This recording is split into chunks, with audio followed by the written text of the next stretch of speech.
দেখ ভাই দেখ কিভাবে নাচছে। তোরা দুজন এখনো ফোন দেখছিস? তোদের কি পড়াশোনা নেই? তোর বাবা বলেই দিয়েছে এবারে যদি পরীক্ষায় কম নাম্বার পেয়েছিস তোকে তো বিয়ে দিয়েই দেবে, আর তোকে সবজির দোকানে বসিয়ে দিয়ে সবজি বিক্রি করবি। তোরা প্রস্তুতি নেই।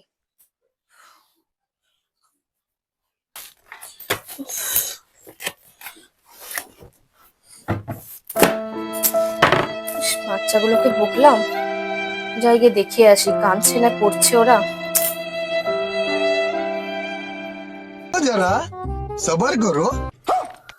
आलू নিয়ে যাও, পেঁয়াজ নিয়ে যাও, 10 টাকা কিলো। তাড়াতাড়ি তাড়াতাড়ি একটা সবাই।